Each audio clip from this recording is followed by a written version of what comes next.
Hey guys, good morning everybody. Today is Friday, December 12th. Happy Friday, everyone. 6:26 right now. We got market opening up in about 4 minutes. Um, so looking at our list for trades for today, pretty good amount of trades. Let's see. We've got, let me count this down again right here. So we got 1, 2, 3, 4, 5, 6, 7, 8, 9, 10, 11, 12, 13, 14, 15, 16, 17, 18, 19, 20, 21, 22. So we got 22 listed trades, 4 target entries, a lot of against momentum. So a lot of entries that we're not actually going to be taking, but we'll be looking at. Um, and yeah, I mean, I guess we'll kind of see what happens here as price continues to, move along. Um, I'll continue to try and draw a market structure here. So I'll just start from over here. My market already opened up. So I'll go from like right here and I'll just color this like green because it's directional.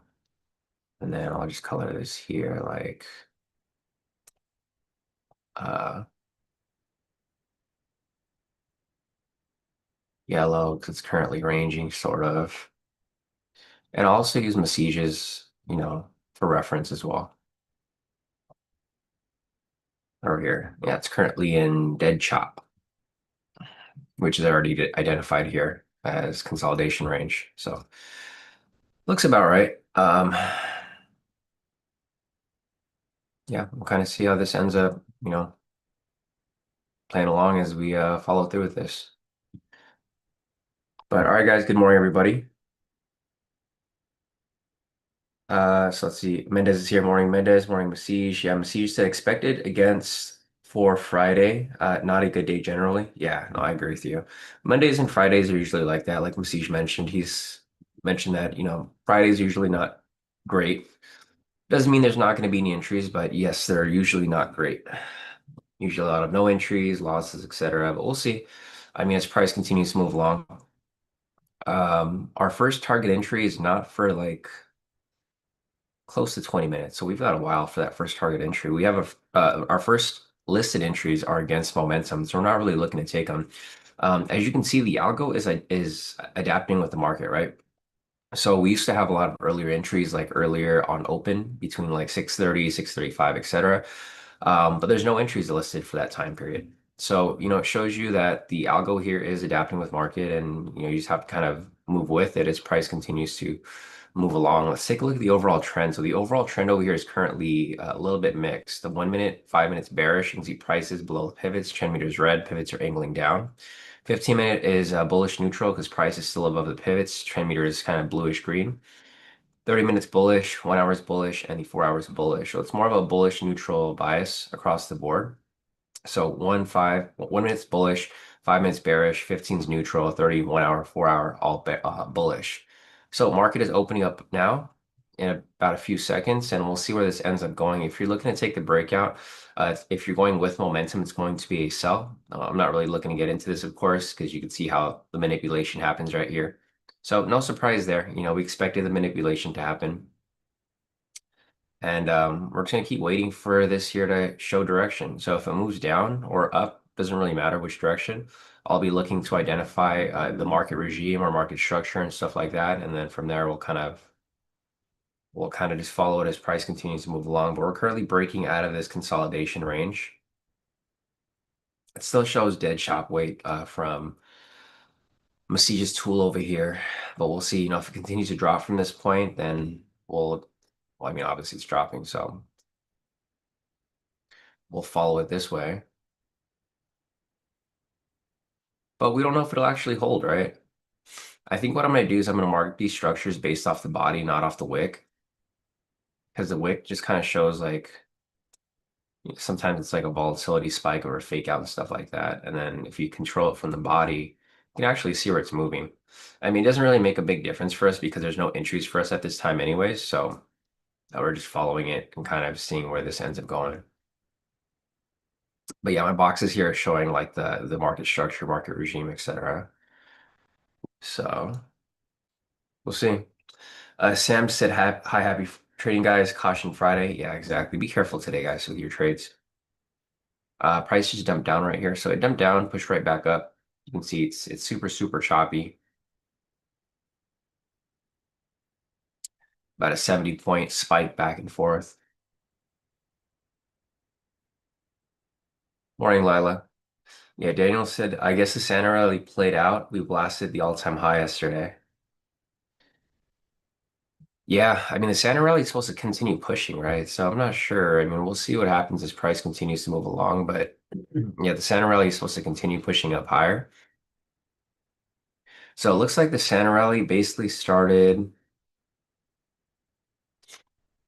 Yeah, it really just started right here, November 20th. So Thanksgiving week, Santa rally started down here and it pushed up pretty high. So the Santa rally did push up and it's still pushing up higher. So you can see it started from right here, pushed up, pushed up, pushed up, consolidated for a bit, pushed up higher. Um, Typical Santa rally, right? We talk about this every single year. It's nothing new. And it's pushing up pretty heavy.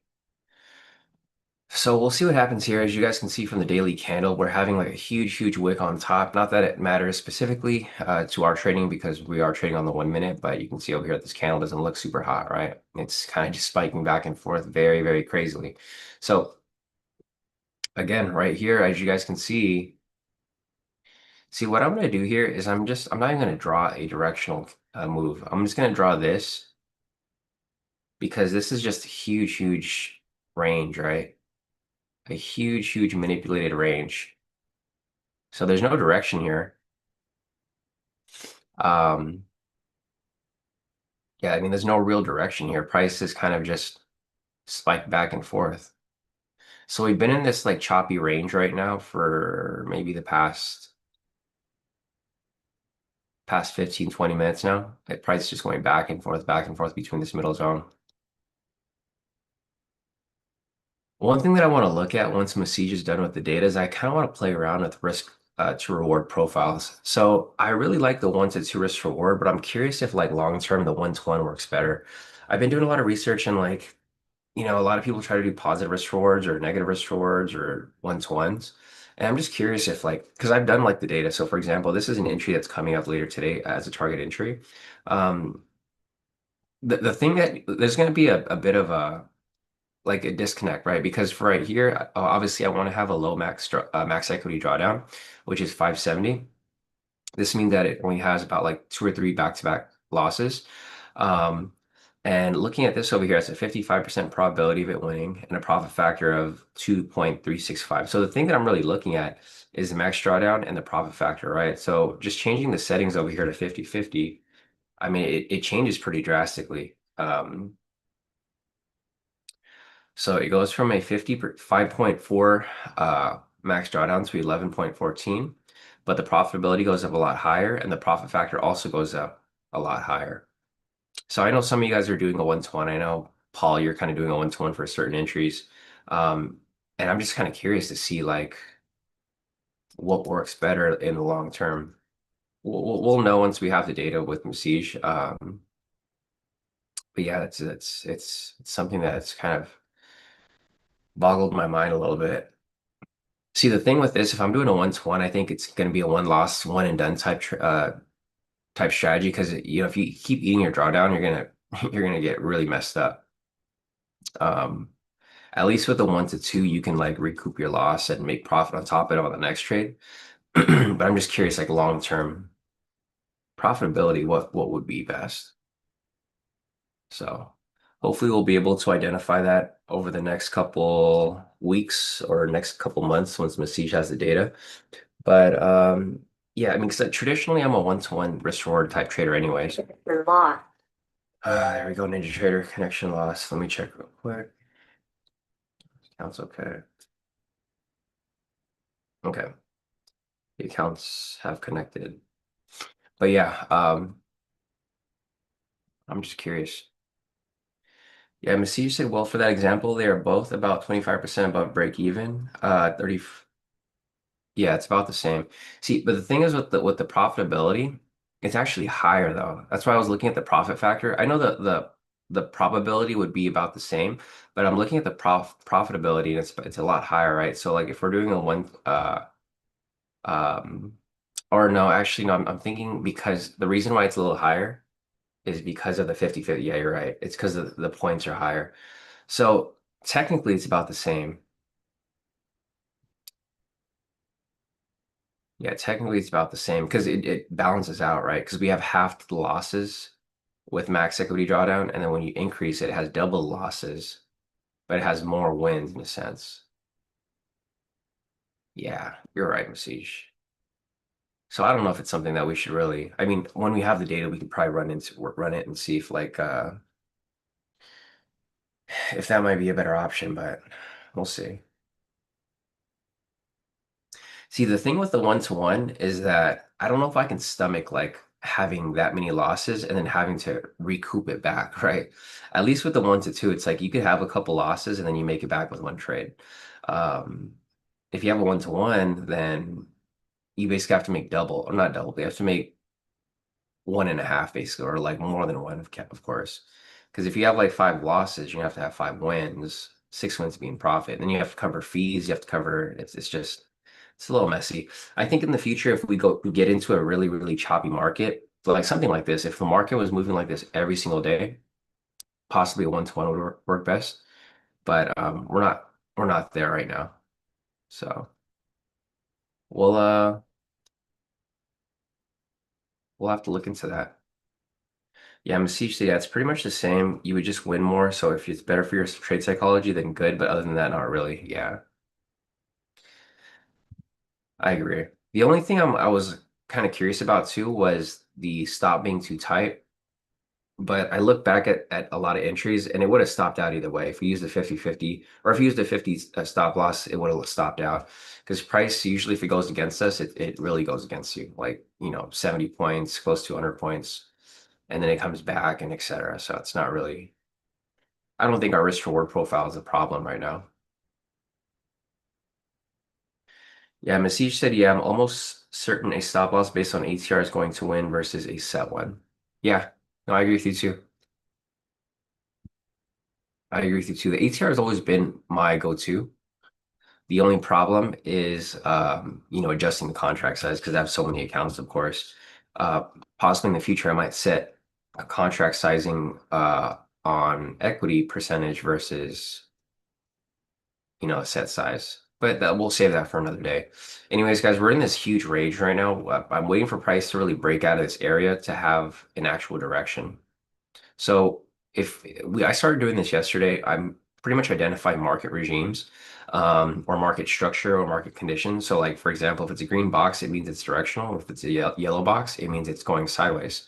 Looking over here at Masij's tool, it's pretty spot on. So over here, his tool says it's a dead chop, time to wait. And I'm identifying the same exact thing on my end. So we had an entry which came up over here at 637. It was for a sell and it would have been a loss, but it's against momentum. So obviously I wouldn't have taken that one, but I'm going to put it in the notes here at the spreadsheet.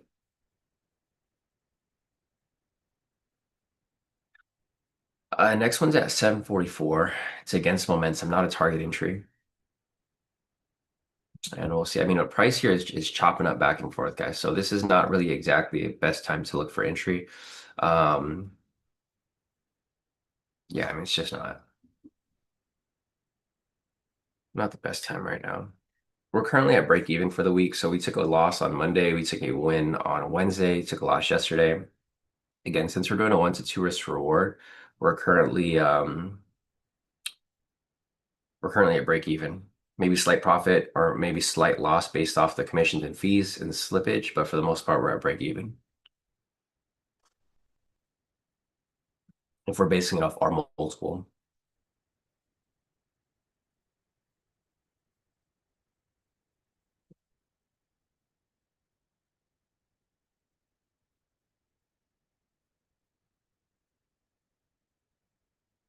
So if you guys are looking at the spreadsheet, guys, you'll see that I added there's like there's a copy of the spreadsheet.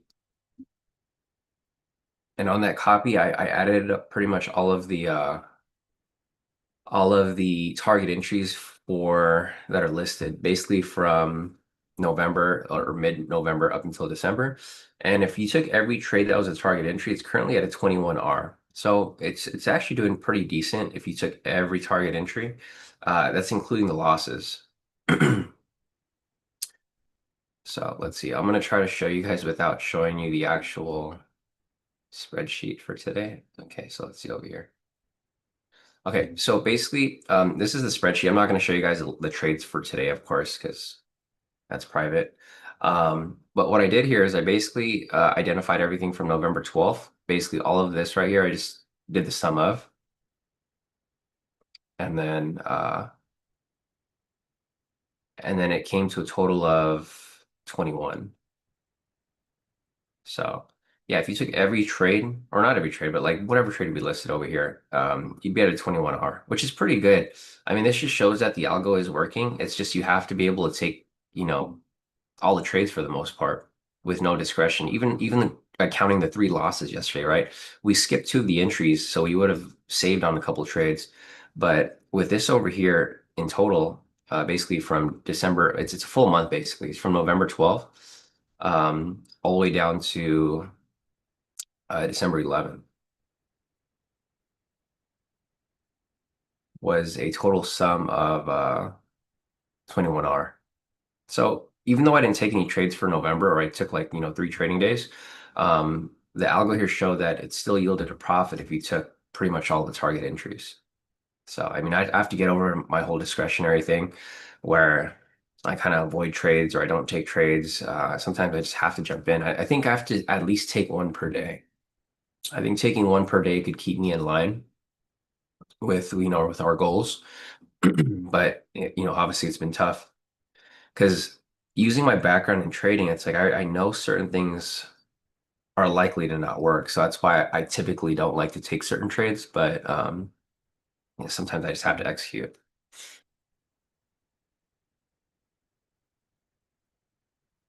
Yeah, Masih said you just have to take the entries. There's no way around it. 21R with lots of contracts is plenty of profit, even in a slow month with plenty of volatility.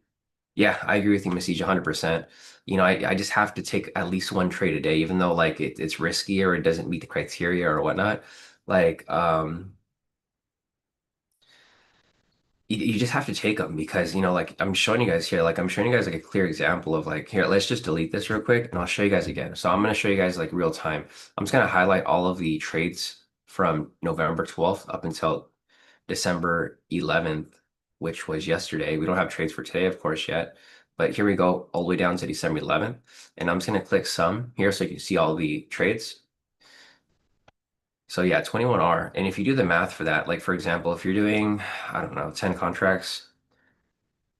So 21R is basically you're going to multiply that for like a loss basically because a loss is 1R, a win is 2R, right? So if you're at 21R, that's going to be 21. So we'll do 10 times 5 times 20. This is equivalent to 1R. So you multiply that by 21. So if you did 10 contracts per trade, this would be 21,000. Right? That's how much profit could or should have been made if you took every single trade that was targeted. Not every single trade that came up, but only targeted that are highlighted green. That's how much profit would be yielded. And if you're trading something like, 20 Apex accounts times 20, like it's pretty good profit for 2 months, right? And then this is just showing you like what's possible. Um, Even if you had a smaller account, right? If you're doing 5 contracts, five times 20. That's a 1R 500 times 21. You'd still make a pretty decent profit right there over a 2 month period. Or not even a full 2 months, basically 1 month. Because this is from November 12th to December 11th. So not less than a month, basically. Yeah. You just gotta get over that hump of trusting the strategy and taking the entries. It's hard. I mean, it's really hard, bro. Yesterday I had an interview with Apex. So guys, just another reminder, if you guys didn't see it, I posted it on the Discord. The Right now is the biggest promo for Apex, guys. Like, this is a no-brainer. If you've been waiting to get accounts, I know, like Elad, you've been waiting to get accounts. Mendez, you guys, like 90% is like a huge, huge deal, guys. Um, I don't think this promo is available to everyone. You have to use like a certain code.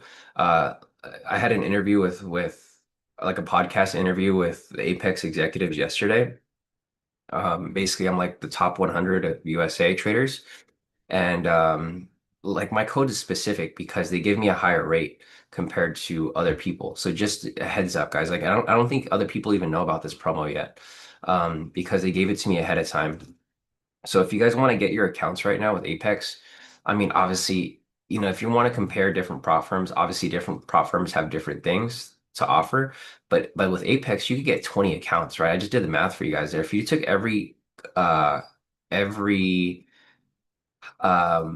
targeted entry, you can make a ton of profit if you have 20 accounts. And if you blow the accounts, fine, right? Right? It's like 20 bucks for an account, 60 bucks for resets and stuff like that. The risk reward is there, I mean, in a sense, where you can make a pretty good amount um, if you really hit it properly. So, just a heads up for those of you who are interested. All right, so we have a target entry coming up. It's not looking like we're going to have one. It's going to be a no entry. The reason I'm saying that is because it's for a sell entry. So this is for a 648. It has a max drawdown of 5.70. So this shows that it loses a max of 2 or 3 trades back to back. Um, it has a profitability probability of 55%, and the profit factor is 2.365. Like I said, and what I'm doing here actually is I'm setting alerts. I forgot to turn this on. So I'm setting an alert here. So every time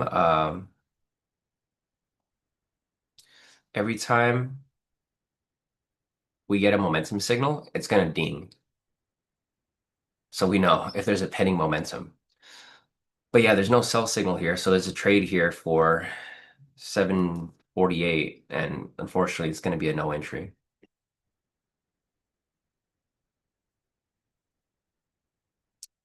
Alad said, Sean, thank you for the promo. Yeah, definitely, Alad. I know you've been waiting for it. You've been asking for it too. So I'm glad that they finally came out with it. Yeah, it's their best promo so far. Elad said or sorry, Jesus said if I bought one with the Black Friday code, can I get another with 90% off? Yeah, you could so the thing is if you wanted to max out your accounts or if you wanted to get like a good amount to just use in the future, you could buy a bunch now and then just hold on to them if you wanted to. Um,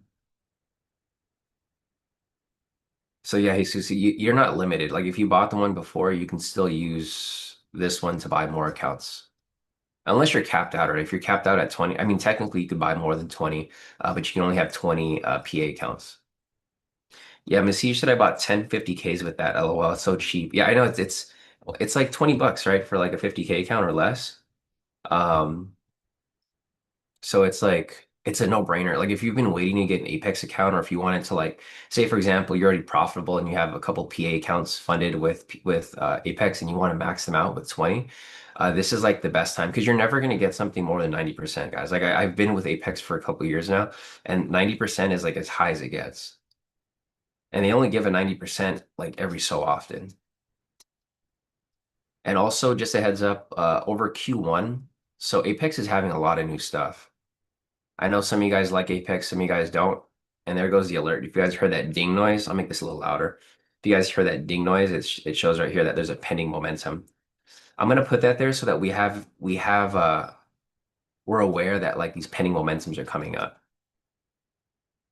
right? Because sometimes they come up, we don't even know that they're coming up. I set the alert there so we know that momentum is likely to shift the other way. Yeah, a lot said you could buy as many as you can, but only 20 funded. Yeah, so if you want to recycle the accounts, like if you want to go heavy on contract size, like the thing with evals is that I feel like a lot of trouble people get to is just passing the account, right? Because they don't want to take too much risk. But if the account costs like 20 bucks, it's like lunch basically. If you want to increase your risk and take a bigger contract size to pass quicker, you can do that. And then once you get funded, then you can lower your contract size so that you're just more consistent and you don't end up blowing it. Ashish said I recorded a custom sound that yells momentum for the signal. They have some sounds like that. I didn't realize they did, but they do have some kind of weird sounds. Um, I forgot where it was, but there was a way to change it. Yeah, there's a whole list here, but they're just weird. It's like or they have like voices where it's like look at me. They're kind of weird. So I'm not going to use those. I'm just going to use the basic one. Because you can imagine having somebody say, "Look at me," every time a momentum signal comes up. Uh, it's crazy. Okay, so we have another pending momentum there. Again, this is important because we talked about this. If we have a trade coming up, so for example, this is the next entry that's coming up at in a few minutes. The problem with this here is that we have a pending sell, right? So if the pending sell keeps coming up, it's probably a sign to not take this next entry because momentum is trying to shift to the downside. So this one over here has a max equity drawdown of 7.78. It has a probability of 60% hitting either way, and it has a profit factor of 2.272. So it's good. I mean, it looks like a good entry on paper. Looking over here, it has a 72% probability for buys, 44% probability for sells. So obviously, we're looking for a buy here. And we do have the setup coming up, right? We have a buy signal. It's lined up. Looks good. The main thing that you want to be concerned with is that we keep having a pending sell momentum here, right? So if that pending sell momentum keeps dinging, it keeps telling us that, okay, momentum is trying to shift down. It's probably not ready yet, but it is trying to shift down, right? And that's a problem because you don't want to take a trade if price is coming down, right? If you want to take a buy, again, right there, here's another ding. Every time you hear that ding, it tells you don't take the buy, right? Or if you're looking for a buy and you keep seeing that buy signal come up, it's like, yes, take that buy because when it does come up, it's going to shoot right through. So, yeah, I think this alert will help you guys a lot. This is going to be like kind of tricky because so what I was thinking is, if we have the momentum pinging, you could technically get into a trade early. Not, and this is like where it becomes a gray area. Because like for example, here, if you're looking for a sell and you keep getting that ping, ping, ping, when even if the sell signal isn't up, you could probably get into it because when the actual candle comes, it's going to shoot right to the downside. Doesn't necessarily have to, but odds are it possibly can and will. So we don't really have any direction here, guys. I might just create another box at this point. I was trying to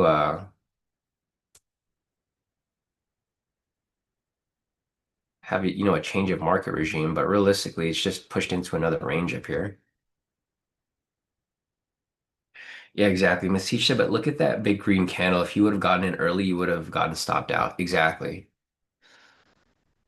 That's why it becomes tricky, right? It becomes really tricky um, using these different parameters. That's why you need to stick to the strategy exactly how it's applied, so you don't get messed up. But yeah, I mean, it's a work in progress, of course. Obviously, you should stick to the strategy as is. But there's always going to be shortcuts that people try to take, and obviously, I'm never going to recommend taking shortcuts. But there is a possibility of that working out. So we have this trade right here at 655. I'm just going to call it out. It's not going to make a difference. This has been the same entry we've been taking for a couple days now. Um, I don't know. I don't feel comfortable taking this one because, like I said, we have a pending momentum. This is probably going to have another pending momentum flicker.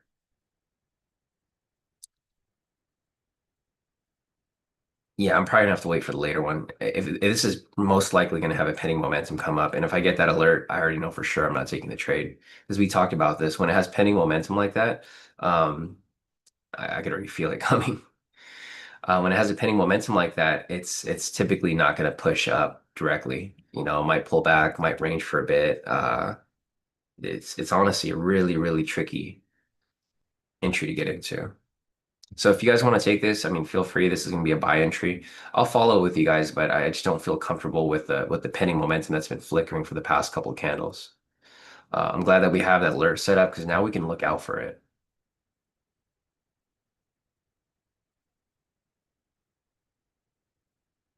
All right, so that position is running right there. We'll follow it. This is a 655 one.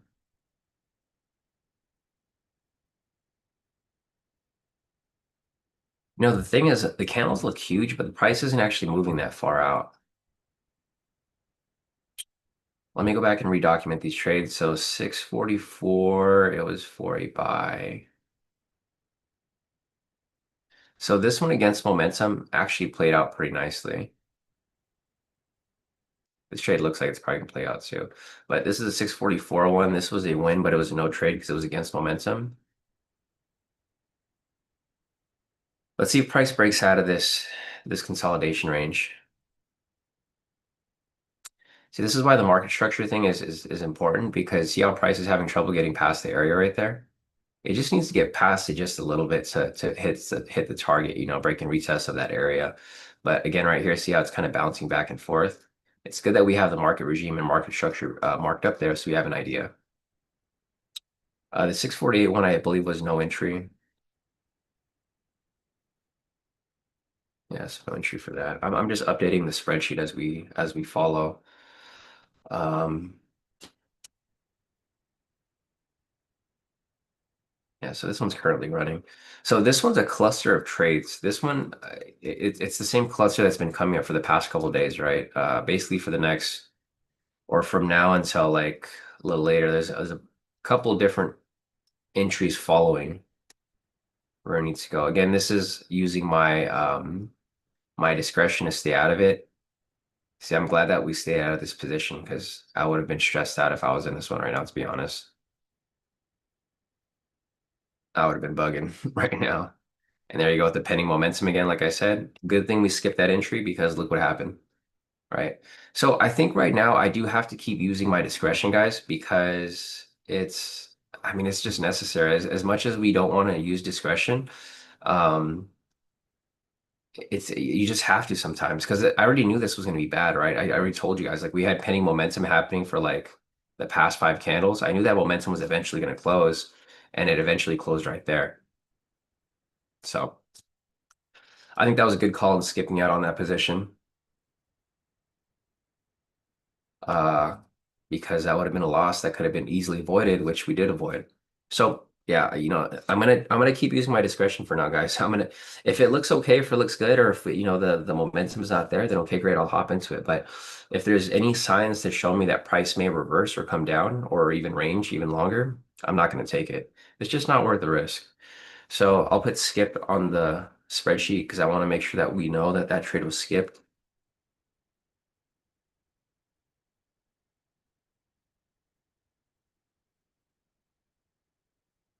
We don't have another target entry for like almost an hour. Not an hour, but like close to an hour. So if you guys are looking to get another trade, we'll see. Yeah, Barack said exactly. I like how I like to know where we are before taking anything. I want to be at the table, not on the plate. Masish, I like to be the waiter.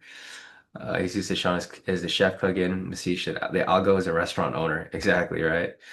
Rev said, "I like your discretion as a confluence." Yeah, so you guys could use my discretion to decide whether you want to take the trade or not. Of course, the algo is going to give you possible opportunities for entry, but if we can minimize as many losses as possible, I'm going to take that, right? I'm going to take that opportunity because it's just not worth the risk. I mean, you don't have to take every single trade that comes up. I mean, obviously, I showed you the numbers if you did take every trade, but realistically, you don't have to take every single trade that comes up. You're still in control. The algo just gives you a framework to follow. Obviously, there's going to be good days, there's going to be bad days, and it just depends on like how you execute on those days. All right, let me scroll up real quick, see if I missed anything.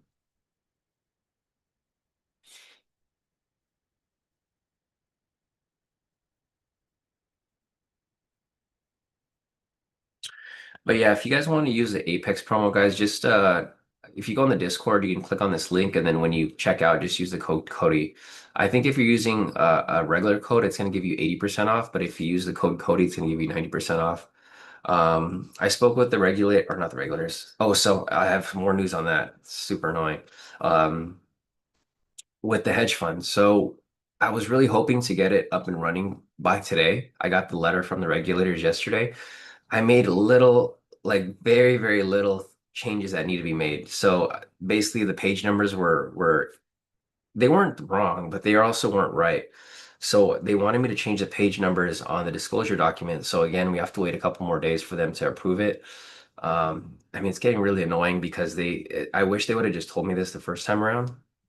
But every time I submit the document, they always give me something small to fix, but then they take like 14 days to respond. So unfortunately, guys, the timer has reset to yesterday. So basically, let me check the calendar real quick. So basically, I'm hoping by like the 26th, we can get that moved to Stone X. But again, it just depends on the regulators. I can't really push them or anything like that to be any faster. But yeah, I'm trying to move over to Stone X as soon as possible. Hopefully by the 26th, they're gonna have another response to my disclosure document, and I'm hoping everything is covered this time because yeah, it's frustrating. This is like the first, I mean, this is the fourth review round. So like I send them the document, they take 14 days to respond. I send them the revisions, 14 days to respond. So I've been trying to get this disclosure document fixed for like almost like 3 months now. And it's just it's really frustrating because I just want to move over to StoneX already. So, yeah, if you guys are part of the hedge fund or if you guys have been waiting for me to make the transition, unfortunately, we have to wait another 14 days. Hopefully sooner. I'm going to call the regulators today, actually. I'm going to ask them if there's any way to expedite it. But yeah, as of right now, there's nothing I can do. I got my hands tied until they approve that document. All right, we got a pending momentum right here to the upside. Um, the cool thing is that the alert tells me exactly what time it came up. So 7:03:06 is when the momentum came up right there. And yeah, we'll see how this ends up pushing around or pushing through.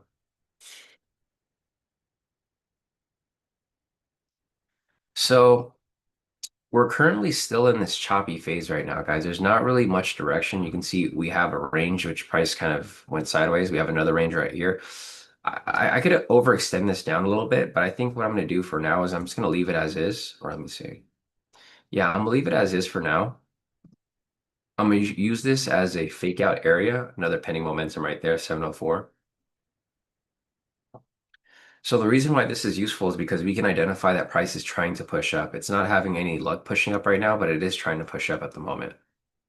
So with that being the case, if you have entries kind of appearing, you could anticipate some sort of entry to kind of present itself, right? So let's see, 655, there was an entry right there. Um, Obviously, the trade right there didn't play through. We skipped that one. There was an overlap at 56. I mean, they basically overlapped up until 58, and then there's no entry.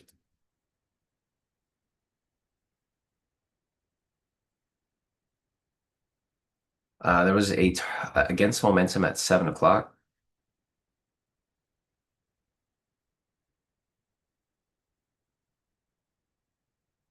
I don't know if anybody tried to jump into that one right there. But yeah, if you're trying to trade against momentum, the against momentum trades are actually pretty good right now because we have that pending momentum that keeps flickering to the other way. So we had an against momentum right here at 7 o'clock. That one came and it hit. I'm not documenting it, but I'm not putting an actual R multiple for that one, but I am putting it in the notes. 702, there was an entry for a sell. And this market's super, super messy. I'm just looking at the setups over here and or the list of trades. And because it's so choppy, it's like really hard to tell if these trades are actually coming up or if they're not. Connection lost. Of course, it's a weird day today, guys. A lot of connection loss. If you guys have been listening to my Ninja Trader,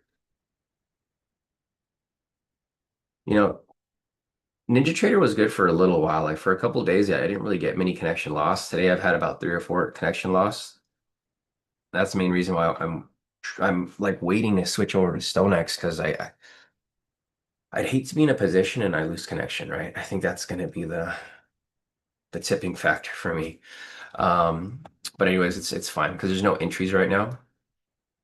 Super, super choppy market. I'll just keep extending this out. Asij over here, his tool is showing that we're going into bearish momentum, which I could see. I mean, price is trying to push down. It looks like, it's trying to shift to the downside right here. It's basically breaking, retesting the structure, but realistically, we'd have to wait for that confirmation for it to come back below, right? Which it's coming back below right here.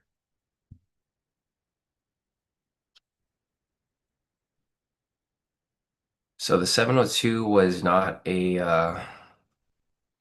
was a loss, of course. If you took it, but obviously I wouldn't have taken that. It's a listed entry, but not a target entry. 705 right here is against momentum. For a sell, it'd be a no entry.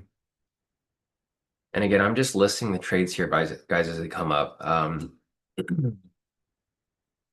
There's another listed entry coming up at 713. That was a previous target entry. It's no longer targeted because of the max drawdown has surpassed 8% to at 855.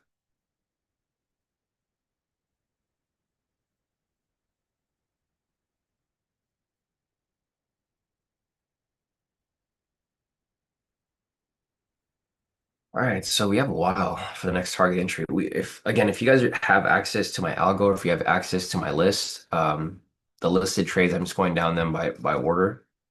Next one's coming up in about 5 minutes or so. It's with momentum. It's a previous target entry. It's now no longer targeted because of the max drawdown, but it could be a possible good entry.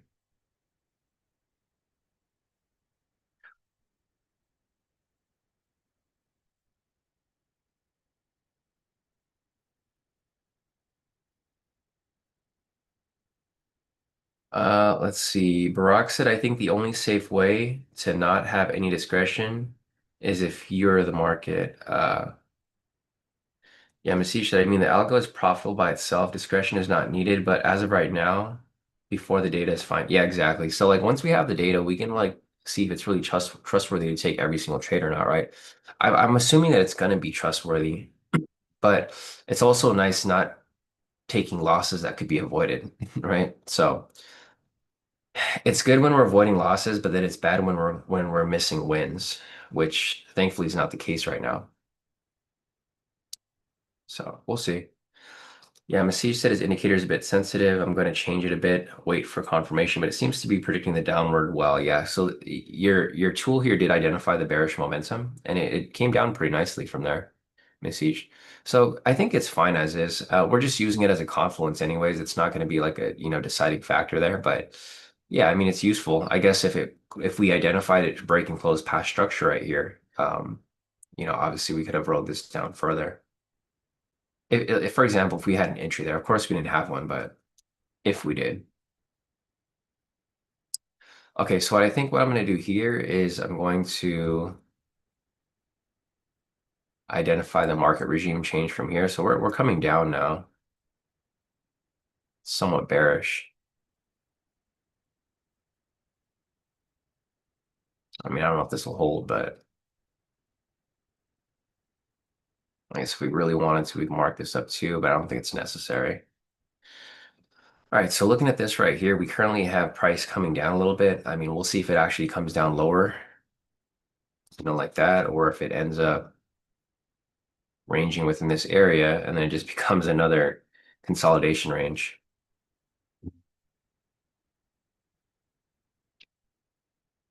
Let's see. Sam said, I suggest let YM break out of this complete range, sweeping up and down, caught the sell sweep.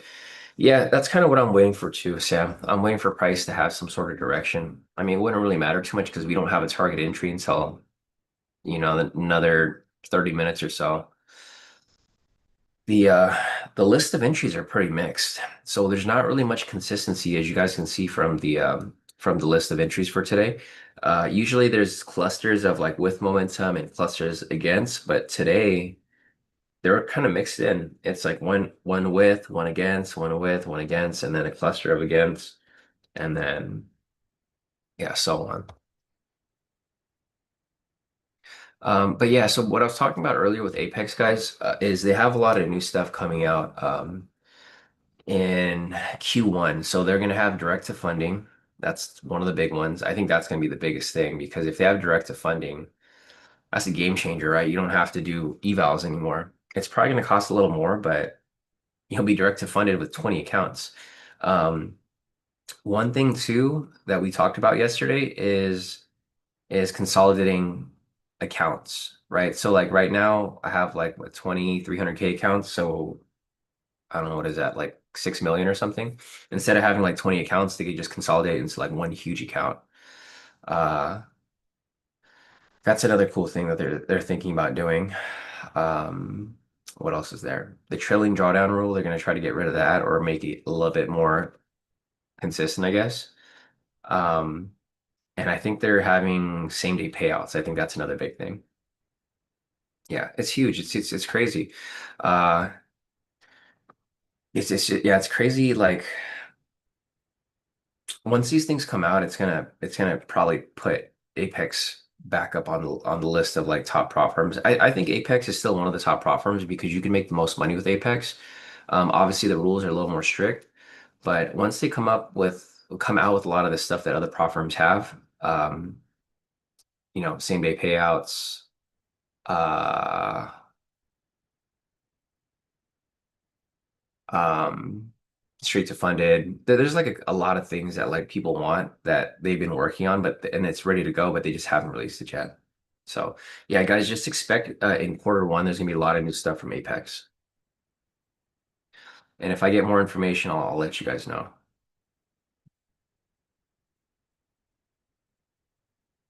Yeah, Masij said typical Friday, just chop. That's why the entries are so mixed. Yeah, and we already anticipated that, right, Masij? You talked about that actually right before market open. You said it was going to be typical day where it's not going to be super great. And I agree with you, right? Mondays and Fridays are usually like this. So don't be too surprised that the market sucks today. Markets usually like this on Mondays and Fridays. Monday because people are re-entering the market from the weekend. Friday because people are already out for the weekend, right? Not everybody's trading right now. Like a good chunk of people are already taking the weekend off. So that's why the volatility here is not very consistent. The direction is not very consistent either. It's not always like this. Like for NFP week, it's usually not like this because NFP data comes out, people stay around for the volatility and for the movement. But today there's just no news. We have the Fed speaking, but it's nothing important. We had Fed Paulson speaking earlier at 5 a.m., Fed Hammock at 5:30, Fed Goolsby at 7:35, and then just random news here after. But yeah, you guys can see here, there's not really much going on. Price is just lingering. We do have some direction, but nothing to take, nothing to really look at. So the 713 trade was with momentum, guys. It had an 8.55 max drawdown. It had a 55% probability of it winning overall, 58% for buys, 50% for sells, at a profit factor of 2.276. We were looking for the buy there, so it didn't come up. Unfortunately, no entry. If you wanted to take the sell, that did come up, so it's currently running right now. Um, the reason why I say if you wanted to take the sell is because the probabilities were pretty equal for the most part with regard to direction because it had a 58% probability for buys, which is why I chose the buys, but 50% for sells. So it's still up there for either direction.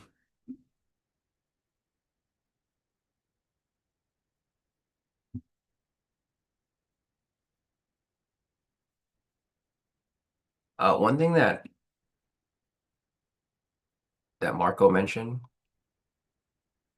right on here. Yeah, so Marco mentioned that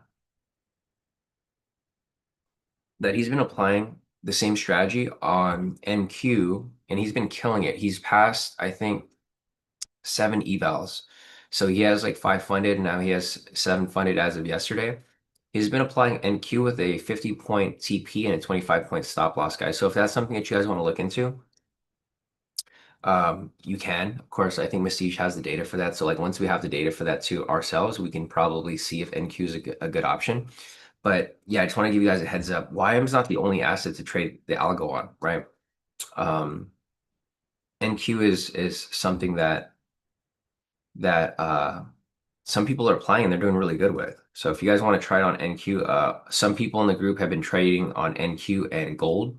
I wanted to look into it yesterday, but I just didn't have time. But there's been a good handful of people who are just they're quiet in the background. Um, I don't think they want to be bothered to ask questions, so that's why they're not really being really vocal about it. But a couple of them have reached out to me and told me like we should really look at NQ and gold because that the algo is working really, really well with those assets right now. Obviously I'm okay with shifting assets. It's a lot of work to be looking at different assets at the same time. So that'd be something to look at. Yeah, Masisha, I'm already going to let you know, Sean. It's quite likely you're going to have to let go of YM. It's just not the best for the algo once we get the data. Yeah, and I agree with you 100%, Masish. I think we're gonna have to move to a faster asset like NQ or gold. And I'm all for it, guys. I'm trying to make money here, right? We're here to make money. I think if we have the data and we can find a good sweet spot on a faster asset, I'm all for it. The thing with YM is that it's not as fast as it was in the past, right? If you guys have traded YM with me over the years, YM used to be a lot more consistent and more not as choppy as it is now. Um, it just kind of seems like there's been changes with how the asset moves. I don't know if this is temporary or if it's something that's going to last long term, but yeah, I mean the algo is based off momentum, right? So we need volatility there, and we need volatility to happen more often than not. So. Yeah, we'll uh we'll see once we have that data.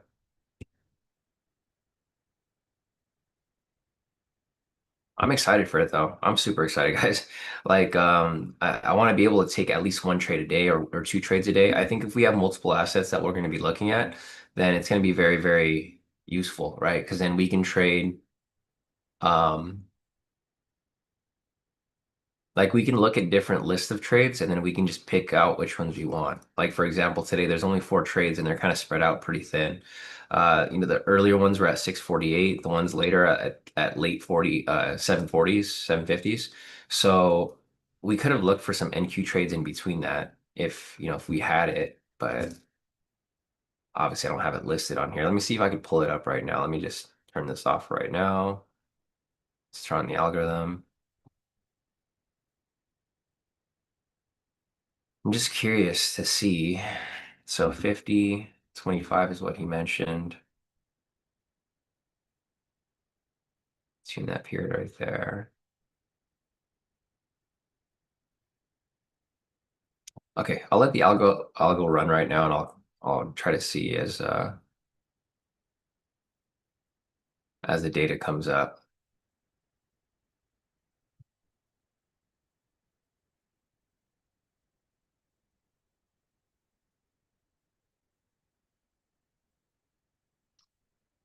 It's a 12. See 929.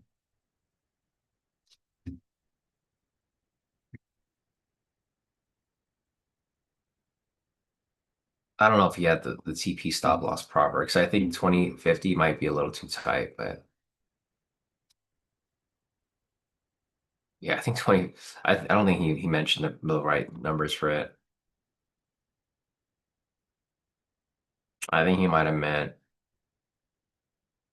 or I don't know, he might have been right. I don't know. I have to play around with it. But yeah, if you guys want to play around with it, feel free to play around with it. I don't really trade NQ, so I can't really say exactly. But once we have the numbers and parameters down, it's going to be game changer. All right, so let's see. Andrew said that'd be cool. Payouts take almost 2 weeks from the day you request right now. Yeah, they usually they take quite a bit for the payouts to come out. Yeah, so basically what Apex is doing is they're basically pulling all of the best features from all the different prop firms, right? So I think Take Profit Trader, that's the one that does same day payouts. a lot of people are using them specifically for that reason. So Apex is going to copy them.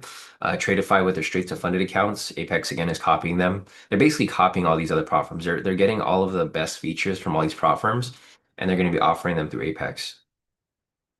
Apex has been the longest standing prop firm really here in the US for futures. I mean, Top Step has been around for a while, but you guys have seen Top Step has issues now too.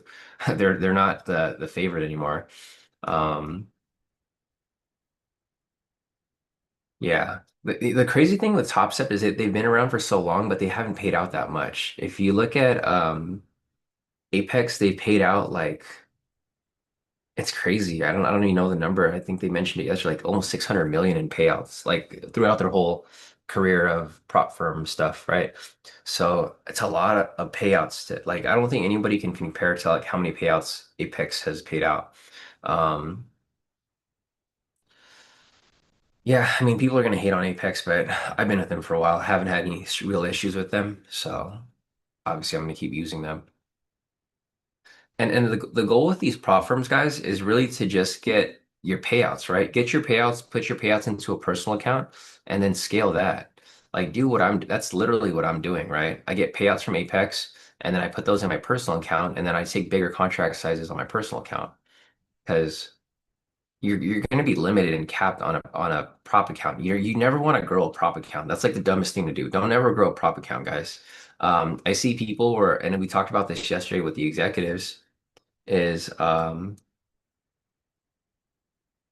like I was talking with this with the executives. I'm like, dude, I don't know why people try to grow prop accounts. It doesn't make sense because you can blow that account with the trailing drawdown or whatever, right? There's some because there's one person I met with a couple other traders yesterday too, and there's one person where he kept like a cushion of like I don't know what was it like 100,000. So he had like a 300K account and he built that account to like I don't know, like 400,000 or 450.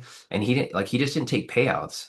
And I was like, bro, why didn't you take any payouts? And then he violated a rule and they ended up taking his account away. So I'm like, there's no reason to grow your prop account. Every week or every 2 weeks when you can make a withdrawal with the payout, put it into a personal account, and then that's your money now. Like the prop account's fake money, guys. You guys got to keep in mind, prop accounts aren't real. Um, and then when they move you to a live account, like the it's not even in your favor anymore. Some of you guys are on a live account or you guys have heard of it. When they move you to a live account, you start off with like basically whatever your trailing drawdown is. So for example, if you have a 300K account and then they move you to a live account and you only have like an excess of like 10,000, your account goes from 300K to now 10K. It's a live account given you can take a payout whenever, but wouldn't it make more sense to put that 10,000 into your own personal account versus trading a live account that's controlled by them? It just doesn't make sense, guys. So yeah, just that keep in mind, use these prop firms as vehicles to make money. But once you make money with these prop firms, get those payouts, put them into a personal account because now it's your money. You don't have to worry about them taking your account away, right?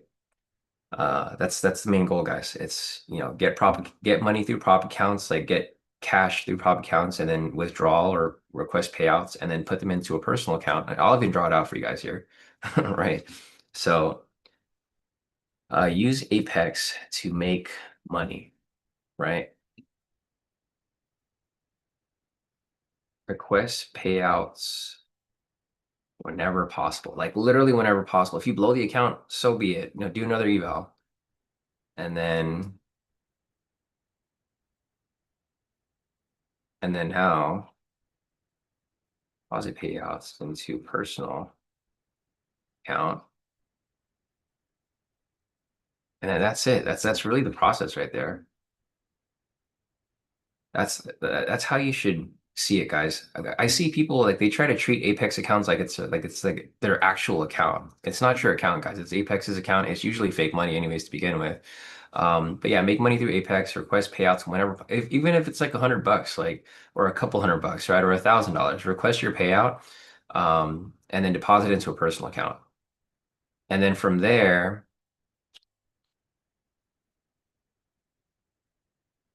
keep contract size same with Apex, scale with personal, right? So this is a question that I got yesterday too. If you guys watched the podcast or whatever, the video that they made yesterday with Apex, they asked me like what my contract size is. I use 8 contracts with the bigger accounts, and I just leave it at 8 contracts. I know some people want to jump up to like 10, 15, 20, etc. But then if you do that, you can likely blow your account, right? If you go too high with contract size, you can blow your account. The thing with 8 contracts here is that I pretty much make it virtually impossible to blow my account, right? If you do the math here, so let's just do the math real quick. So I'm doing 8 contracts times 5 times 20. I'm only risking 800 per trade, right? I have a max drawdown of 7,500 divided by 800. I have to lose 9 times to blow the account. Do I ever lose 9 times back to back to back? Never, right? So the thing with this is that I basically never blow my accounts. And when I make profits, it's like 1,600 times 20. So like for example, if I just had like one win for the entire month, right?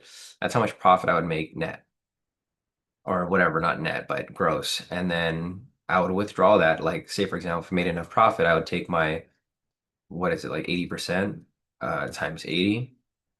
I would take the payout and then I would move that to my personal account and then I would scale on my personal account, not Apex. I just leave it at 8 contracts. I don't touch it. Like the my Apex accounts are just in the background. They just copy my trades and then I make profit and I make payout with requests and then I move them to my personal. It's you just got to do the math, guys. Like you do basic math, right? Divide whatever your loss is by your max drawdown, and then that's how many losses you can take. That's what I was saying right here, the max equity drawdown. This is really important because this tells me that if this strategy is only going to lose 3 times max, right? I can lose 9 times. So I basically make it virtually impossible to blow the account. I'll go into drawdown sometimes, but eventually it'll bounce right back in profit. Hmm. So, guys, just something to keep in mind. You guys just gotta be able to understand the math behind risk to reward, right? So, yeah, if you guys have any questions regarding that, feel free to let me know. If you guys have problems identifying what your contract size should be, let me know and I can do the math for you. It's not that difficult. You just got to divide the total max drawdown by how much you lose per trade, and then it'll tell you how many losses you can take. Right? So if you look at the spreadsheet here, if you took every single trade, guys, there's no way you have 9 back-to-back losses. Like it's just no way, right? In order for you to have 9 back-to-back losses, you got to really, really suck at trading, to be honest. Like there's no reason you should be blowing your account ever.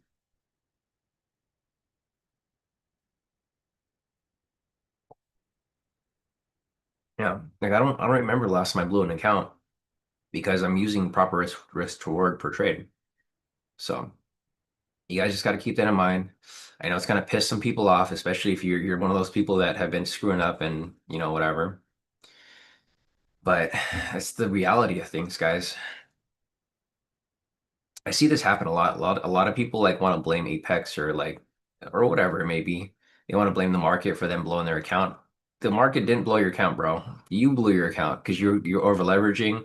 You didn't do things properly. To be honest, like if you just did the equation I just showed you guys, you could make it virtually impossible. Like you're not going to make a ton of profit, of course, but you're going to be consistent to the point where you're not going to be blowing accounts. Like looking at my statistics for the year, like I said, I only took one trade or whatever, or for November I took like 3 trades. Could have been a lot worse, but because we're using proper risk to reward, I didn't blow any accounts, and I also didn't make a ton of profit. I just did okay. So yeah, other than that, let's see.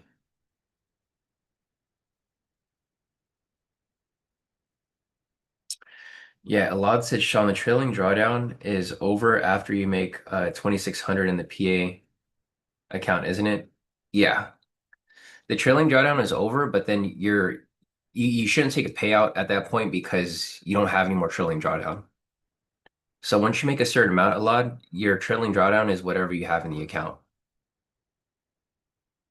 So you don't have a trailing drawdown, but you have to create your own cushion. So you create your own trailing drawdown with however much you leave in the account. So I do recommend to leave at least your typical trailing drawdown amount, which on your account size, it kind of just depends. If you're on a 300K account, it's going to be 7,500. If you're on a 50K account, it's going to be 2,500. So just make sure you leave enough in the account to cover drawdown, uh, or else, you can blow your account, even if you thought you were good to go. All right, let's see. Barack said, especially if Tradeify would give 20 account option, they'd be unbeatable at the moment. Connection lost. Yeah, exactly. Yeah, the downside. So I like Tradeify as well. The downside of Tradeify is that they only offer 5 accounts, right? They used to do 7, now it's only 5. Let's see. Justice said, I like using a scaling system for units based on how far from the buffer or drawdown I am. Yeah, yeah, no. So if you're still growing, if you want to do that with your prop account, you can. But again, like I think the best way to do it is to really because you can still scale on your personal account, but at least the money is in your account, right? Not from Apex. Because there's a lot of rules that people don't realize, right? There's the consistency rule, there's a trading over the weekend rule. I mean, this never happened to me, but I think it happened to someone where they tried to trade over the weekend and then they basically blew their account or they violated or something like that. So you want to keep in mind that there's still rules in play. So if you screw up and you're in profit and you're scaling that account with your Apex, they could take your account away and you have no say in it. So just, something to keep in mind. That's why it makes no sense to scale or grow a prop account because you're not in control of that account. They can take it away anytime for any reason, really. If you guys looked at the agreement that you signed when you sign up for a prop firm, they literally say that they can take your account for any reason. So you just got to look out for yourself. It just, if it's not your money, it's not your money. Like whatever's in the prop account, just keep in mind it's not your money. It's not your money until it hits your bank account or until it's transferred over to you. Justice said, so your main reason for not scaling an Apex account is a risk of losing the accounts. Yeah, exactly. I mean, that's the whole point, right? There's people who are banned on Apex. Like, there's people who are doing some dumb stuff on Apex. Like, for example, um,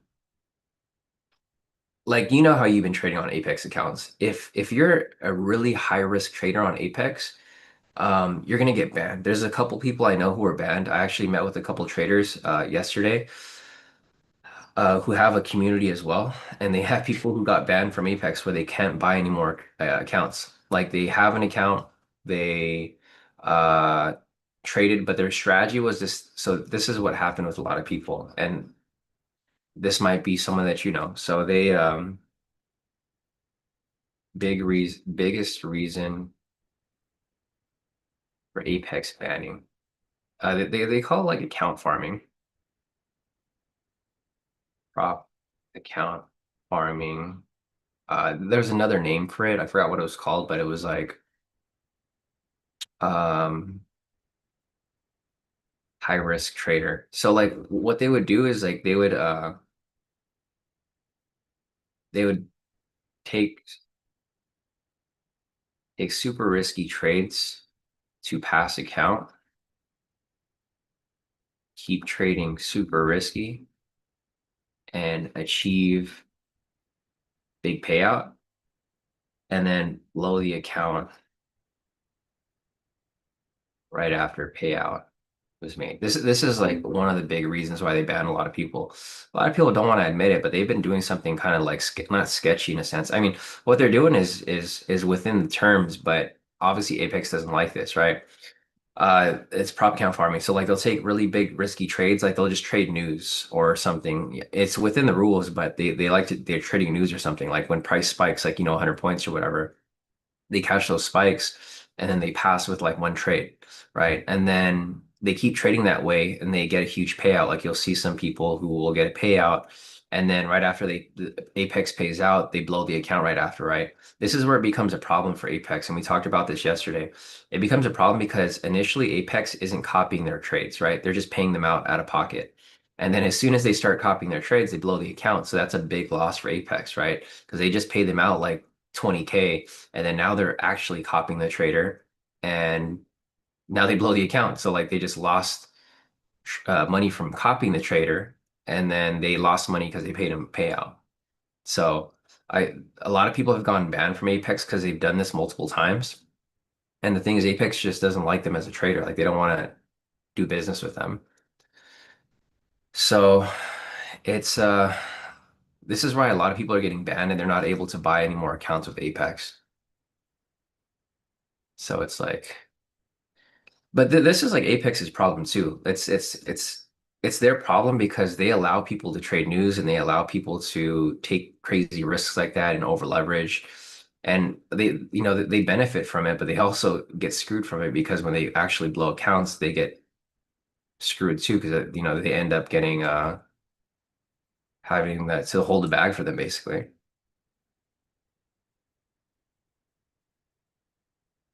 Yeah, Justice said that's valid. Yeah, I only want to use Apex for the leverage because I don't have access to 500K. But the thing is, you don't have 500K in equity, right, Justice? You gotta be realistic with it. Like, if you're doing 2,300K counts, right? So if you're doing a 300K count, you only have 7,500 in your max drawdown, right? So you multiply that by 20, it's only 150K. It's not that much if you think about it. You don't really have 500K in equity. You only have this much because this is how much you can lose.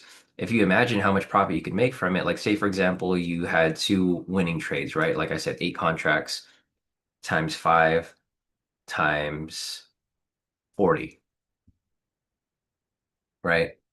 Per trade, that's how much you could make, right? If you have 20 accounts, that's 32,000, right? How many wins do you need to make 1,500 or 150,000, right? So now you do the math divided by 32,000. You just need four, you basically need four good, you need four trades basically. And you've covered however much equity you need to have an Apex account. Do you see how that doesn't how it makes sense? It doesn't make sense to trade with Apex or grow an account because you only need to make this much to cover that much equity that you just talked about. You don't have a 600, like you don't have a $6 million account or 6 million in funding or whatever it is. It's not really like what you have. And the thing is, once the max drawdown gets cut off, you don't even have this much. Like say for example, like what Elad just mentioned, right? Elad said, once you get to 2,600 or whatever it is, times 20, this is all you have. So you don't have anywhere near what you think you have. You only have what you have as max drawdown, basically. So keep that in mind, guys. I feel like a lot of people they're like, oh, I'm managing $6 million or whatever with Apex or 3 million or whatever it may be. Um, whatever it's called, 300K times 20. Like, oh, I'm managing $6 million. No, bro, you're managing 150,000. At max, you're probably managing that much, but you have this much that shows in your account. You're not managing that much. You can't lose 6 million. You can lose 150 possibly, and then again, that's not even it's not real money. It's fake, right? So you just have to like you gotta get out of that bubble with the prop firms, guys. So just keep that in mind. This is how prop firms entice people to use prop firms, right? They're like, oh, you can trade with 100,000 or 300,000.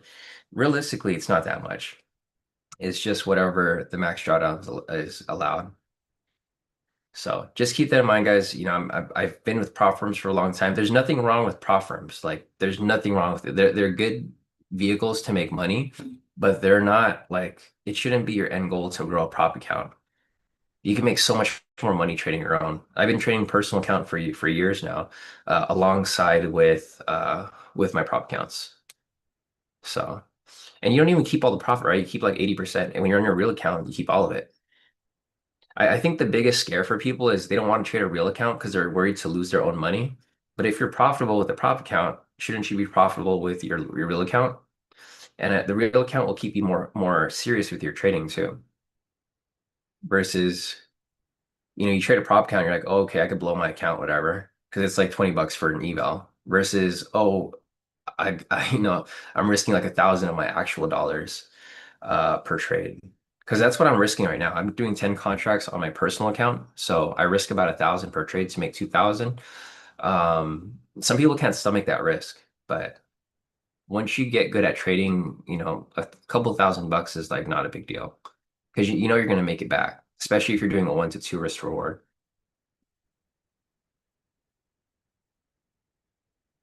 Yeah, Justice had noted, I guess the way I've looked at it is how much you can get on the payout across those accounts.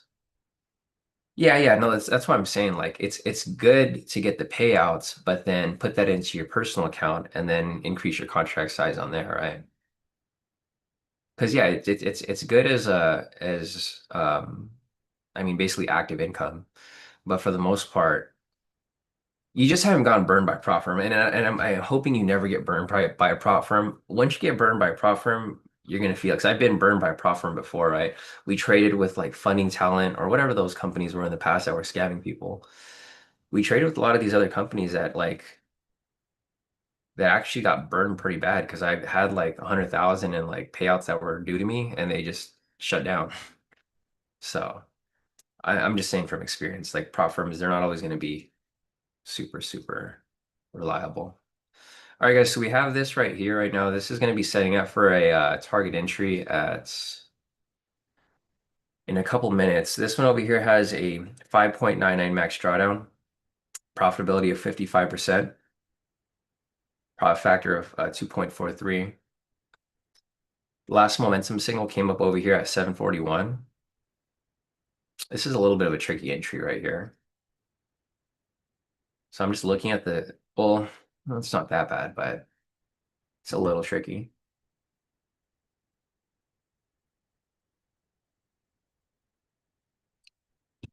Um, let's see. So again, let's see what we got over here. Let me look at the list of trades. Mm, this could be, I'll follow it.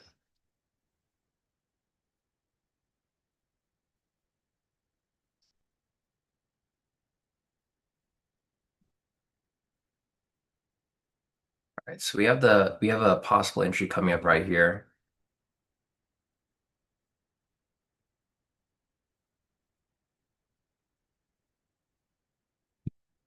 Let's see. Order submitted. Or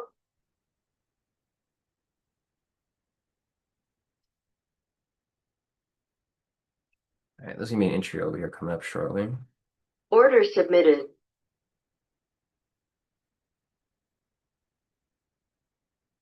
Let's see where it's at. It's got 20 seconds left on it.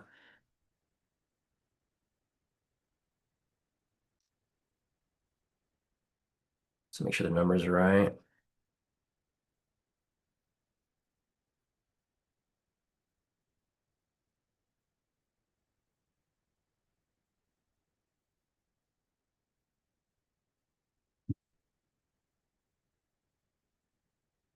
I couldn't get a fill. We'll see if it fills on this one. No, I don't know if I'm gonna get filled on this. I'm gonna have to cancel it. Yeah.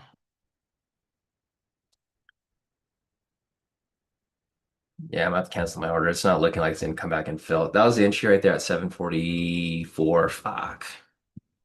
I tried to get into it and it didn't come down far enough. All right, I gotta cancel my order. Okay, unfortunately, I didn't get into this one right here.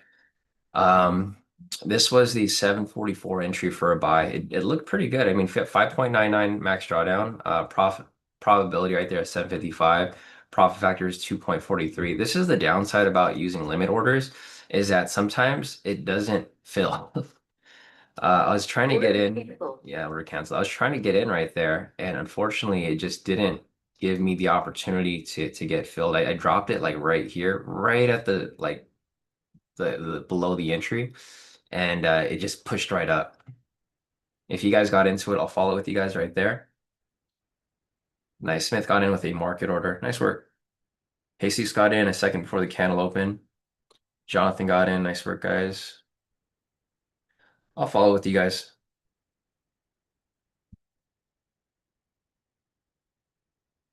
I would have got in right now, but I don't want to. At this point, I think if I get in, it'd be a FOMO move for myself personally, because my mindset is already like realize that I'm not in the position. So I'll follow it. Obviously, never going to fade you guys. I'm hoping that this comes up and hits.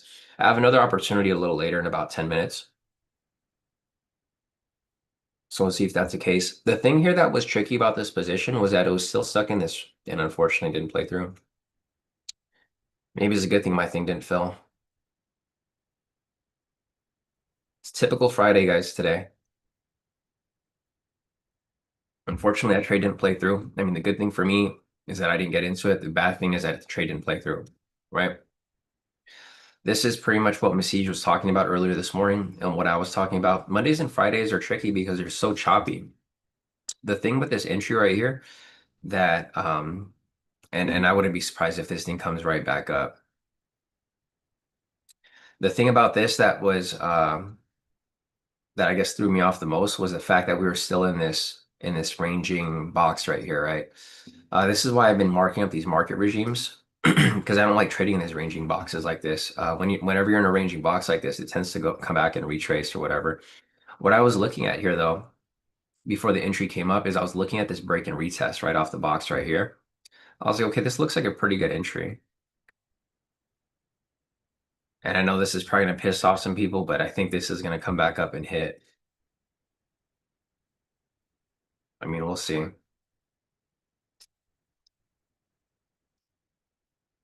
We will see. Yeah, Masih should prime example of why I don't trade on Friday. I got to tell you guys, Fridays are not profitable with the algo. Yeah, and I that's why I've been hesitant about taking the trades today, mainly because there hasn't been very much direction. If we were, so for example, if we had an algo entry when price was going down, like right here, or when price was going down right here, then great. I would possibly look to get into those, right? The problem is the market's so choppy today, is that you might get stopped out initially and it'll come right back up to hit your target. I would never double dip into the position though, right? I would never double dip. So if you guys got stopped out of this, I wouldn't jump back in. Even though it looks like price may come back up, I wouldn't jump back in because you're putting yourself up for failure basically. If you jump in for a second entry here after the trade is lost, you're basically setting you up for a possible double loss, right? And here we go as price starts to chop up even more. So I'm gonna add that to the spreadsheet, of course, so that you guys can see. Uh, again, right here, it's just choppy, guys. It's way too choppy. It still hasn't moved directional at all. So it's basically chopping into like both of these ranges. There's an upper range and there's a lower range right here. Chop on both ends. Smart. Okay, so it looks like yeah, Justice said he trades at the break even.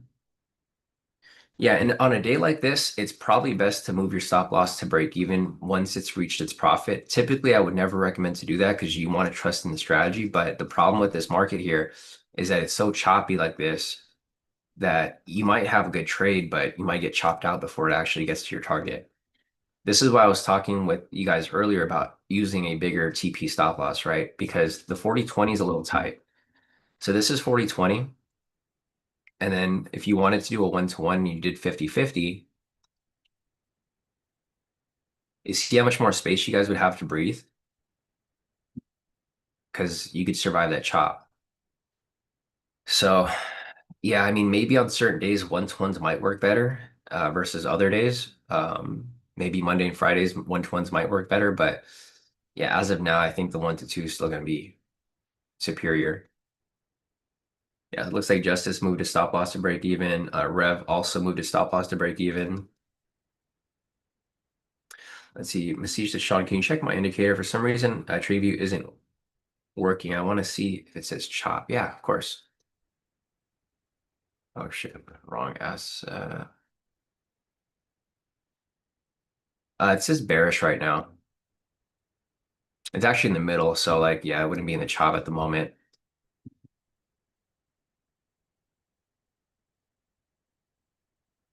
Yeah, Jonathan said it's having a hard time passing through VWAP. It might bounce back down from there.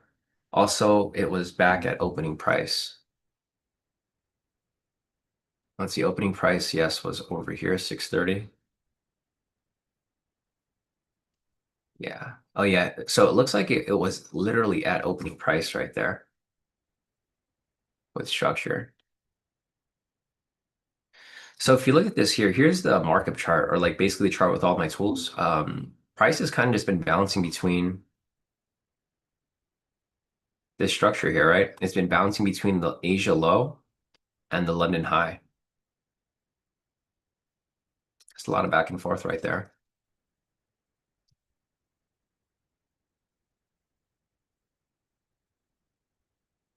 Yeah, I mean, for the most part, price has been respecting those areas pretty heavily.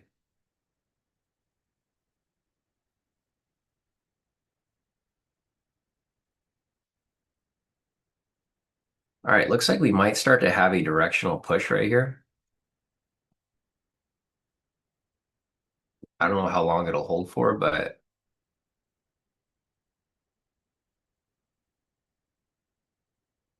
let's see what's going on over here.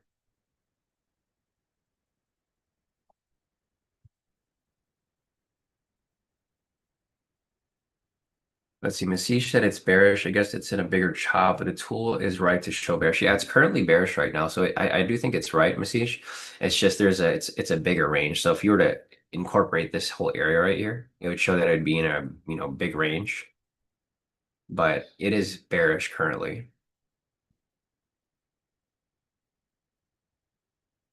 Yeah, Masish said let's see if it reacts off that yellow. Yeah, we'll see if it double bottoms off that, right? Pulls back. Ideally, I think that would probably be the case because it's been respecting structure for the most part.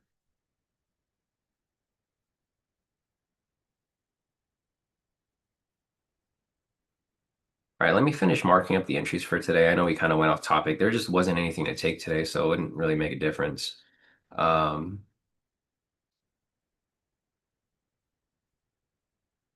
I'm not even gonna mark, or let's see, 716.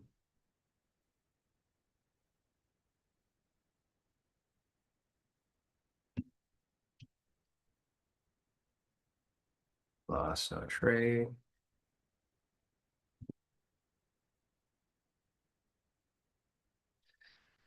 There's a possible entry coming up shortly. Again, it's a little bit of a tricky entry because of it being Friday. And because of what Missy just mentioned, a possible bounce double bottom off this thing. But the sell is coming up in a few. This is what the daily candle looks like right now. If anybody's looking to jump into this one.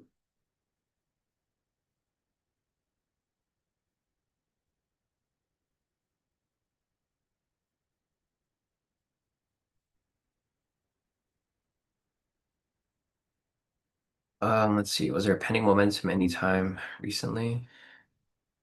749. It's been a while. Mm, I don't know. I don't know about this position right here. There's one coming up, but it's at this low point, which is what we just talked about.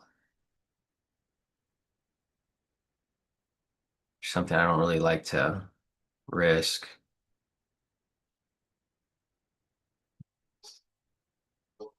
Yeah, Barack said I'm not in it, not trading that bear push, just watching. Yeah, it's tricky because it looks like price is going to bounce off this area, but then it also looks like it's not going to.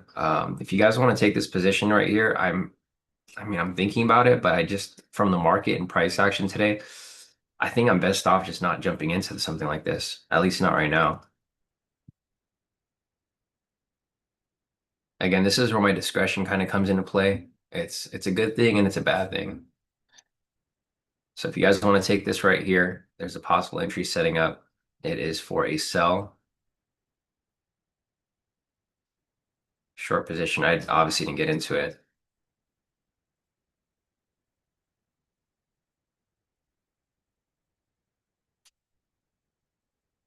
Here, let's see. I'm going to mark up structure right here to kind of see.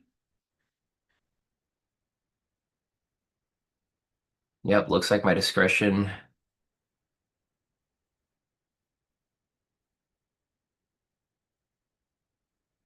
Let's see. Obviously, I would like this trade to hit. I would never want to fade my strategy, but let's just kind of see what happens here. It's breaking through the structure now, so it's probably gonna, yeah. If it breaks through here and it closes, I think it's gonna keep pushing lower.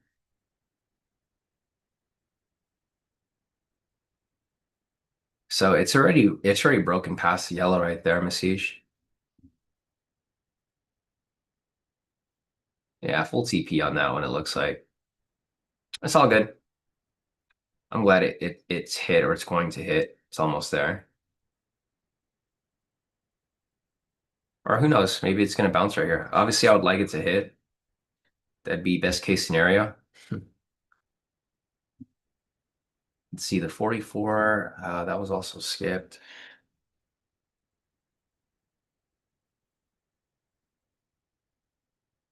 Here, let me just keep documenting the previous trades over here that came up. I'd rather be safe than sorry, Masish. So no need to be sorry, bro. Um, honestly, I was a little iffy about that anyways. So it's not like you really had much of an influence on it, to be honest. Like I already had a feeling that I was not sure about this one. So break and retest off the structure. I think this is gonna hit.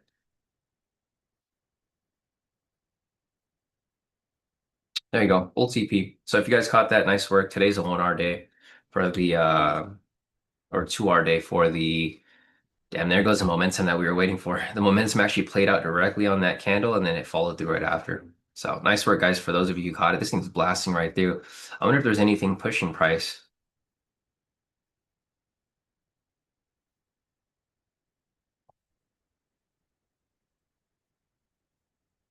Yeah, let me go down the list of trades here again. I'm gonna update the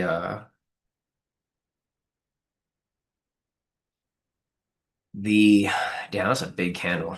How big was that? Yeah. So again, the algo was correct in identifying the momentum. So the momentum was building up right here, and then it finally took off right after. Yeah. So again, this is just another example of the algo. If you took every single trade for today, it would have yielded profit, even if you took the loss. So even if you took the loss today, it would have yielded profit. Let me go and put the list of trades up here for you guys. So going back to what we just talked about earlier, the discretion here is helpful, but there's going to be times where you miss good trades, and the problem is that it's a 1 to 2 risk reward, so you can't be missing good trades.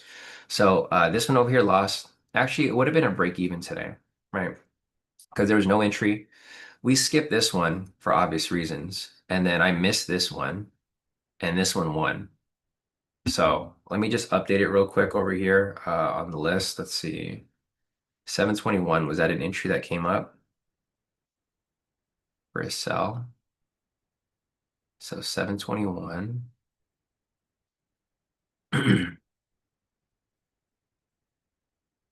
Damn, that was a big spike, straight up spike. Um,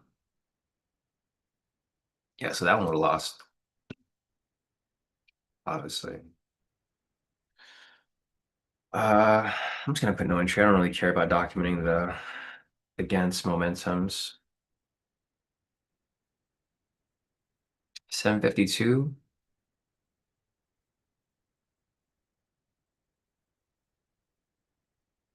Okay, so I have all of the trades listed here. I'm gonna go and show you guys the statistics for today.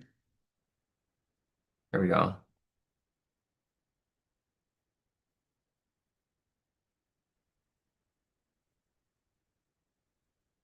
Okay, so looking at this, here are the stats for today.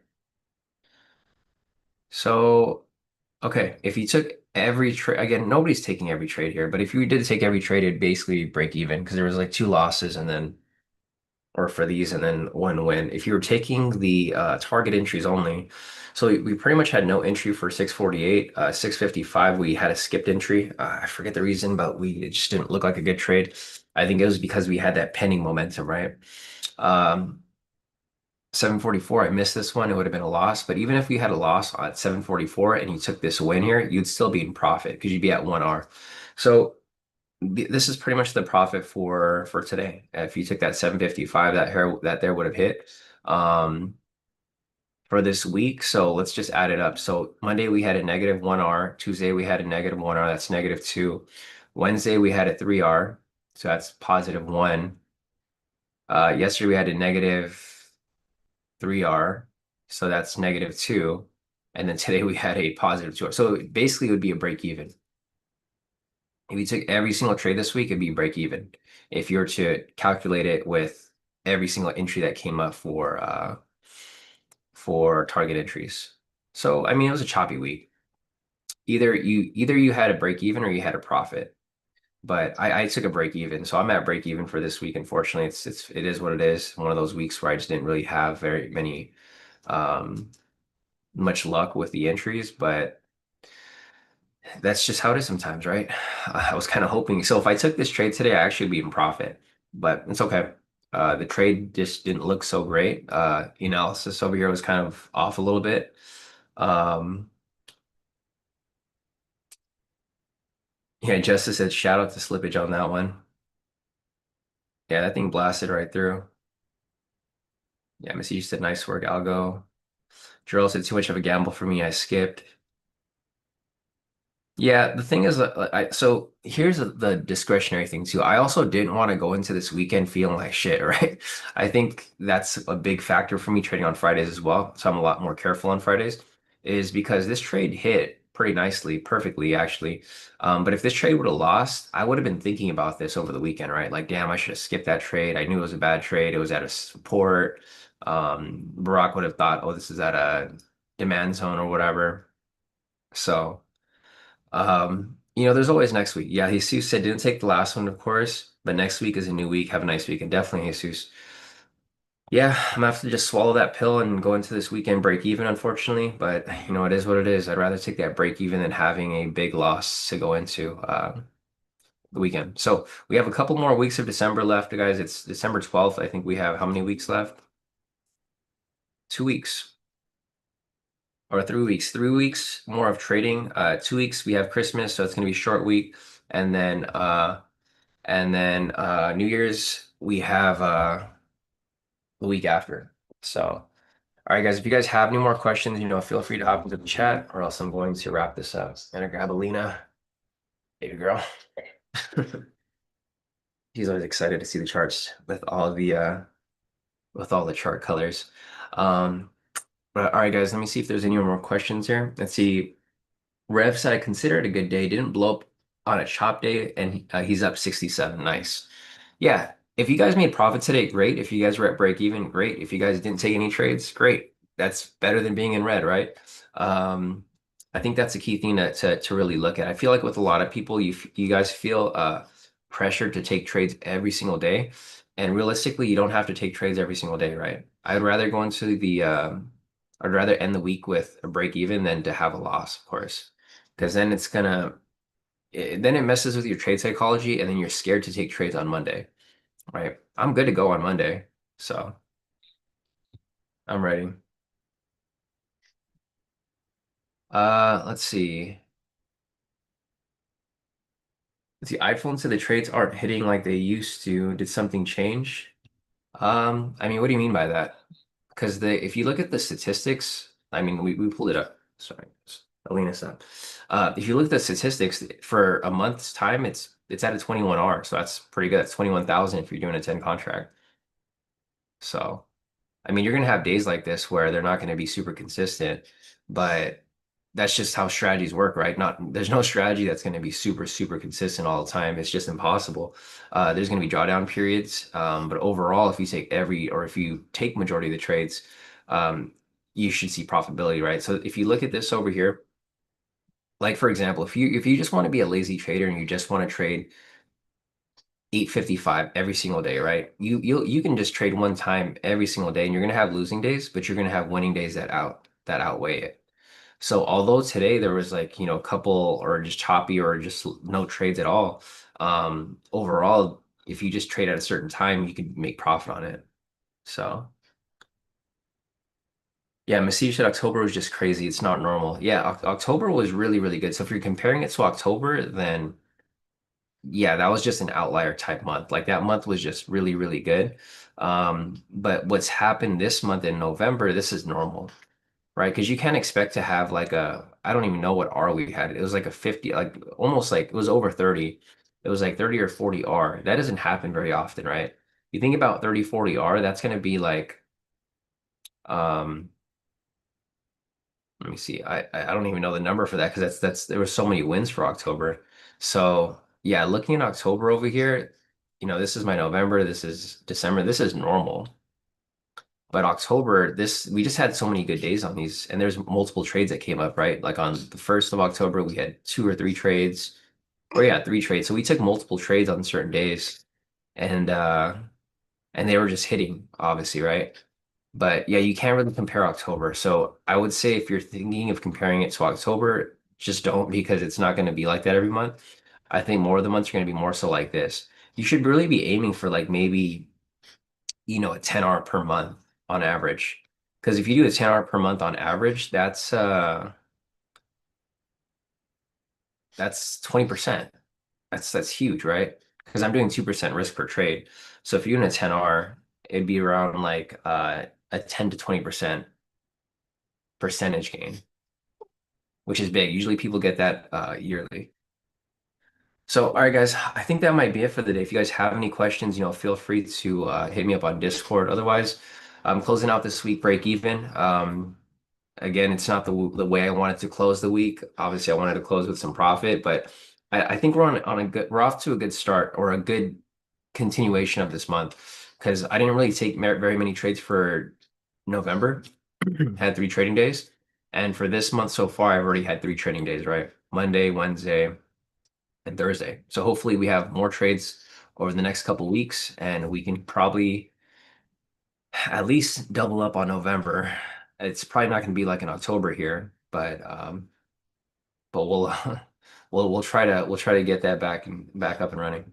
But all right, guys, if you guys have any questions, feel free to hit me up. Otherwise, guys, have a great weekend and we'll see you guys back.